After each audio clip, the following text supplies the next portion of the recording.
Ate, ano yan? Ano ba yan, Dong? Ano ba yan, Dong? Di ka naman nangatok dyan. Di ka ba naya? Ano yung kasama mo? Matanda. Ano naman? Kapatid ko yan eh. Ano naman ba ka mangialam sa akin? Ano naman kung doble-doble? Di ka ba naya? Doble na yung edad mo dyan? Ano naman? Ano naman? Ano naman kay tripping edad ko dito, at least, na ibigay niya sa akin lahat. Eh, kaysa naman magjuwa ako ng bata dyan na walang maibigay sa akin. Yan ang mga mindset sa mga tamad. Ano? Di ka ba marunong magtrabaho? Di ka nahiya sa pamilya natin? Ito pa ginuwa mo? Tumahimik ka dyan. Ano siya?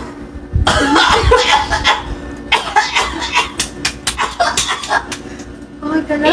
Ibibigay ko lahat ng gusto mo. Huwag ka na magalit Tingnan mo, sa may sakit akin. pa. Tingnan mo. Tingnan mo. Magkakaroon ba ako ng ganito kung bata ginuwa ko? Magkakaroon ako ng ganito? At saka isa pa. Hoy, ang pera, mawawala yan. Yung kahiyan mo dyan. Yan nga ako. Ikaw naman ganyan sa akin. At least, di ba? Di ba, Yan mo. Daddy? Binigay mo to sa akin? Parang hindi na nga makahinga sa katandaan yan eh. Lahat ng gusto mo, ibibigay ko. Marami akong lupain. Wala akong pakialam sa lupain mo, sa'yo na yan. Pagtirikan yan ng ano mo. Hayaan mo siya, hayaan mo siya. Grabe namang ugali ng... Alam ko sa una ka lang Pinalaki ka ng maayos sa magulang natin, tapos ganyan lang, magjuwa ka lang ng matanda. Mga may lupa na yan eh. Ay, kaysa naman magjuwa ako ng bata dyan. Bakit? Ikaw, magpunas ka ba sa puwit niyan? Parang ano ka lang yan eh. Parang anak ka lang yan, apo ka lang siguro niyan eh. Ano naman Ibibigyan kita ng maraming pera. Wala akong pakialam pera mo, Marami siyang may pera ako. marami sasakyan, no? Anong pakialam mo? At least ngayon, pag gusto na ako, ano sa... Okay lang sana kung hindi ka kapatid, kaso lang kahihiyan ko yan eh. Kahihiyan natin yan sa pamilya natin eh. Hindi ako mahihiya. Tingnan mo yung matanda mo, parang, ano, kaya pa ba niyan?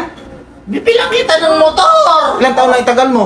Oo. Ay, huwag mo nang alamin kung ano pa man eh. Basta, Di ba, lahat ng 80 gusto plus mo.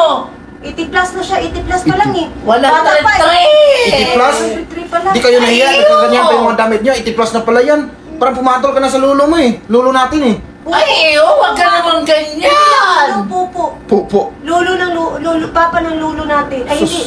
Papa ng lolo. Grabe buhay ngayon, ganyan talaga siguro pag mga babae, no? Iyo! Ngayon talaga. Ano bang parang gusto nadamay mo ka na at sa mga babae na ibibigay ano ko? eh. Napaka-ano talaga nito, napaka-judgmental talaga sa Hospital, akin. para ka nanalo ng luto, pero ano? At least, para ako nanalo sa luto, kaysa naman magjajawa ako dito.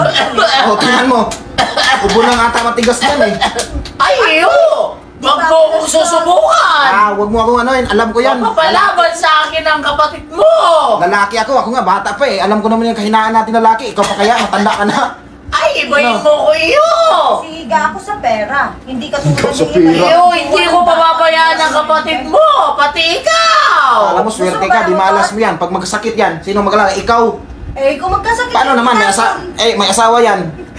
Iyo, binata pa ako hanggang ngayon. Pinata. No? Babaero ko nga, matanda ka na eh. Marami akong ari-arian na pwedeng ipamana ko sa iyo. Sabi pinata, ano sa pension mo? Mapunta ba sa kanya? Di ba hindi? Ano? Iyo, parang gusto mo na akong pumana at pension na yung pinag-uusapan niya. Ano yan? Gusto makita ano yun dyan eh. Labas